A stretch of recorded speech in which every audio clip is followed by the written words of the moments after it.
Hello, welcome to this Ned Davis research video where we will help you see the signals. My name is Brian Sanborn, NDR's Global Head of Investment Solutions.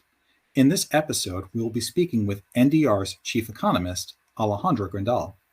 In a recent research note, Alejandra analyzed the tailwinds and headwinds within the U.S. economy. What are you seeing that indicates the U.S. economy is heading for a soft landing? I would love to answer that question, Brian. And I always love starting on a good note, right? So there are plenty of reasons to support a soft landing in the US economy. For one, the consumer is still spending. Part of this is because they still have excess pandemic-related savings, according to our calculations. The job market remains strong. We saw that in the latest payrolls report for September. And real wages are actually rising on a year-to-year basis. So real purchasing power is increasing. And this is due to some of these promising disinflation trends we've been seeing for quite a bit of time now. Meanwhile, manufacturing, which hasn't been doing quite as well over the past year, it's actually been showing some signs of stabilization according to the latest ISM reports. In fact, you sort of put all this together and you look at the Atlanta Fed's GDP Now model, which attempts to estimate GDP growth for the quarter. And it's showing right now a 4.9% annualized growth rate for Q3. This is well above potential. We also have our fair share of internal models and watch reports. One that we like to watch quite closely is our US Recession Watch report. And it's only showing one indicator at a worrisome level. The remaining 9 are or at least reasonably far away from their recessionary thresholds. This is down from 5 giving that negative signal just a few months ago, and 6 being the threshold we look at to identify recession. So overall, right now things are looking pretty good. So although there are a number of reasons to be optimistic, what could disrupt the economy's progress? Again, a great question, because we can't be overly optimistic, right? We need to be cognizant of the fact that recession still is a possibility, and there's quite a few downside risks that we see in the near-term horizon. Just to name them quickly, the government shutdown. Yes, we were able to avoid it in October, but very likely could happen in November. The continuation of the UAW strikes, the resumption of student loan payments in October, and rising delinquency rates.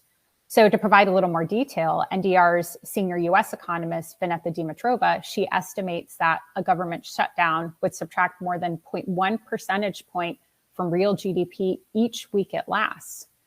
Moving over to the labor disputes, yes, we've seen progress toward the SAG negotiations, and that's a pretty promising thing. And it could potentially offset a full-fledged UAW strike in terms of labor market figures. But we still think the UAW strike does prevent downside risks to real GDP growth and an upside risk to inflation in Q4. It's impacting that very important segment of the economy, the auto market. And this strike in particular could adversely impact inventories that are already suppressed even going into these strikes.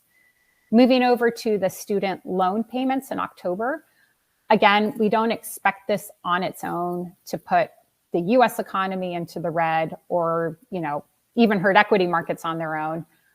Overall, we estimate it could shave about 0.1 or 0.2 percentage points off of real GDP growth. So relatively small amount, again, because these repayments tend to impact higher income households, individuals who have graduate degrees. It just tends to be more swayed there. Moving on to delinquency rates on consumer loans in particular, they've risen from record low levels. Good news is they're still below historical averages, but something worth watching.